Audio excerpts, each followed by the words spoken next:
la saison où chacun de nous cherche à voir quelque chose. C'est la saison à laquelle l'homme veut avoir ce qu'il a fait comme un travail. Lisons un peu ça dans Zacharie chapitre 6, les versets 12 à 13. Zacharie chapitre 6, les versets 12 à 13. J'ai lu la parole du Seigneur. Tu lui diras, ainsi parle l'Éternel des armées. Voici un nom dont le nom est germe. Germera dans son lieu et bâtira le temple de l'Éternel. Il bâtira le temple de l'Éternel, il portera les insignes de la majesté et il se sera et dominera sur son trône. Il sera sacrificateur sur son trône et il parfaite union régnera entre l'un et l'autre. Amen. Il s'appelle les germes. C'est Jésus-Christ. Alléluia. D'autres termes de Jésus, c'est les germes. L'autre nom de Jésus, c'est les germes. Il est les germes de Dieu. Je vous l'ai dit le vendredi. Dieu aussi avait semé Jésus-Christ dans le monde pour récolter le monde entier, les chrétiens du monde entier aujourd'hui. Si vous et moi aujourd'hui, on nous appelle des chrétiens parce qu'un jour, le Père a accepté de donner son Fils unique, de semer son Fils unique pour que vous et moi, aujourd'hui, qu'on nous appelle les enfants de Dieu. Alléluia. Amen. Dieu avait appelé encore un homme dans la Bible, Abraham. Dieu l'a appelé le père de la multitude. Pendant ce temps-là, Abraham n'avait pas des enfants, mais Dieu lui a changé le nom. Parce que la Bible déclare, ce qu'il a appelé d'enfants, il les a aussi prédestinés. Dans le plan de Dieu, Abraham était déjà le père de la multitude. Mais le monde l'a rendu stérile. Abraham n'avait pas des enfants. Mais Dieu, quand Dieu a rencontré Abraham, Dieu a appelé Abraham selon le nom que Dieu lui a donné dans les signes naturels. Alléluia. Amen.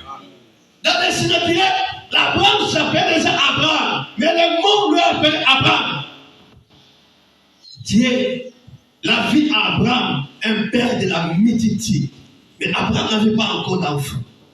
Alléluia. Et lorsque Abraham avait eu Isaac, Dieu lui demande encore Isaac. Abraham devait s'aimer Isaac pour qu'Abraham aujourd'hui puisse être le père d'une multitude de gens. Alléluia. Aujourd'hui, nous appelons Abraham notre père dans la foi. Pour devenir le père, Abraham aussi l'avait donné son fils. Mais parce que Dieu n'aime pas les sacrifices humains, c'est pourquoi Abraham était prêt à donner Isaac comme sacrifice à l'Éternel. Et dans ce passage, Jésus-Christ se présente ici comme les germes. Les germes, c'est une partie des racines, une partie des graines qui sont déjà. Graines, on a dit, et bien nous, comme nous sommes les ça. Donc, ce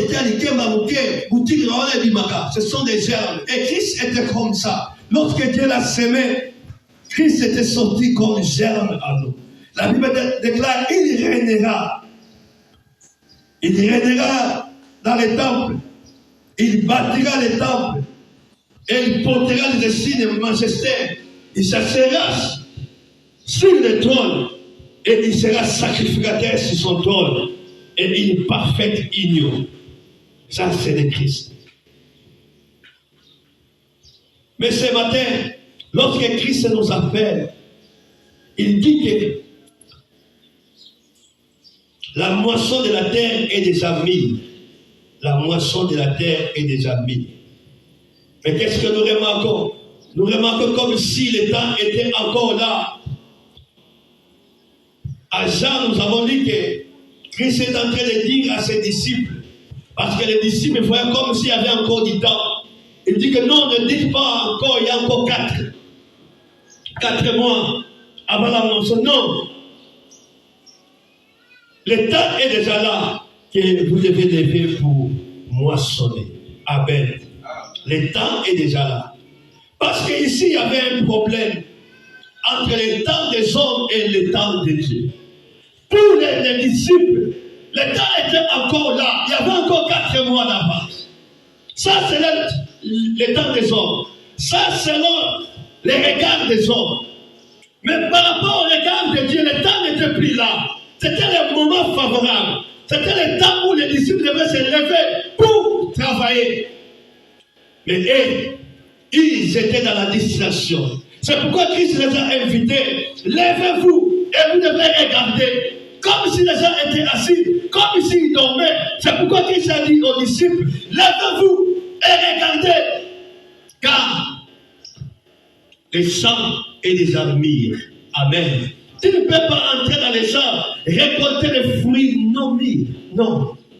Mais lorsque les fruits deviennent mis, nous devons les récolter. Nous devons les récolter. Donc la semence, lorsque ça commence à pousser, après ça porte des fruits. Le temps de la moisson, c'est le temps de la récolte. C'est le moment de la récolte des fruits de son travail. C'est le temps de substance.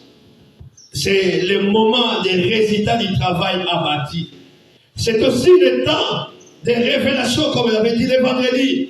C'est le temps où on découvre les choses qui étaient cachées pendant plusieurs jours, plusieurs semaines, plusieurs mois. Et c'est le moment où les choses doivent être mises en public. La semence qui était mise en terre, on ne pouvait pas penser ou douter de quelque chose qu'on a jeté par terre. Mais lorsque le temps de Dieu sort, ces choses qu'on a cassées par terre, ça finira par sortir.